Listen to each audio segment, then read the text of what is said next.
Hi hello everybody, welcome to our channel మన stars. And ఈరోజు ఒక స్పెషల్ పర్సన్ మనతో ఉండడం జరిగింది. ఎప్పుడు కూడా సినిమాని బడ్జెట్ వాల్యూ సంబంధం లేకుండా ఆడియన్స్కి ఎప్పుడు ఒక బెస్ట్ ఎక్స్పీరియన్స్ అందించడానికి ఆయన ఎప్పటికప్పుడు సినిమాలు అందిస్తూనే ఉంటారు. అలాంటి ఒక డిఫరెంట్ కాన్సెప్ట్తో వస్తూ ఉంటారు. అండ్ అవే కాకుండా మనం ఎప్పటికప్పుడు రివార్డ్స్ వస్తూ ఉన్న అవార్డ్స్ కూడా ఆయన అయితే ఎప్పటికప్పుడు అందించుకుంటూనే ఉన్నారు. సో మరొకసారి ఆయన ఫిల్మోగ్రఫీలోనే ఆల్రెడీ ద కాశ్మీర్ ఫైల్స్కి అయితే నేషనల్ అవార్డు రావడం జరిగింది. అండ్ మరొకసారి కార్తికేయ 2తో రీసెంట్గా నేషనల్ ఫిల్మ్ అవార్డు సాధించిన ప్రొడ్యూసర్ అభిషేక్ అగర్వాల్ గారు మనతో ఉన్నారు. మరి ఆయనతో మాట్లాడి ఇంకా చాలా విషయాలు.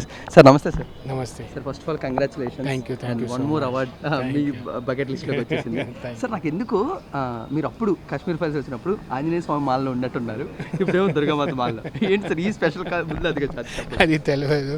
దేవుడు దయ నుంచి అన్నీ బాగా వస్తున్నాయి. And by the grace of my grandmother, my grandfather, my parents blessings and అందర్ audience blessings also I feel so award వచ్చింది. చాలా చాలా సంతోషంగా ఉంది. సార్, ఇప్పుడు కూడా మీరు ఒక స్టార్ట్ చేసినప్పుడు బడ్జెట్ గురించి అస్సలు ఆలోచించరు, నెక్స్ట్ లెవెల్కి వెళ్తూ మాకు ఒక ఎక్స్పీరియన్స్ అందిస్తుంటారు. అవార్డ్స్ కోసం ఏమైనా ఆలోచిస్తారా సార్?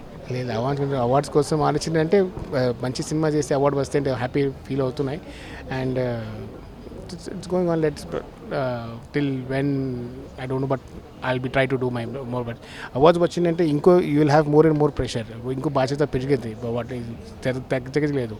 2 times నేషనల్ అవార్డు వచ్చిందంటే ఇంకో బాధ్యత పెరిగింది. నెక్స్ట్ సినిమా ఎట్లా ప్లాన్ చేసి చేయాలి సార్. బట్ ఈ ప్రొసీజర్ అనేది ఎలా జరిగింది? మీకు ఎంతవరకు ఎక్స్పెక్టేషన్స్ ఉన్నాయి కార్తికేయ 2 మీద అవార్డు వచ్చింది అని? అది మనకు తెలియదు. ఇప్పుడు స్పెషల్ ఇప్పుడు అవార్డు వచ్చింది కదా, అది let's celebrate that is important. So sir, but definitely ప్రతి అవార్డుకి కొంతమంది డెడికేషన్ మెంబర్స్ ఉంటూ ఉంటారు కదా. సో అలా ఈ అవార్డుని ఎవరు డెడికేట్ చేయబోతున్నారు? అభిషేక్ అగర్వాల్ గారు అవార్డ్ కృష్ణుడికి డెడికేట్ అవుతున్నాయి. Krishna is truth that has won the award. Sir, but Karthikeya 3 గురించి కూడా అంతే ఈగర్గా వెయిట్ చేస్తాం. Karthikeya 2 celebration time. Let's Karthikeya వేరే మాట్లాడే టైం. Thank you sir.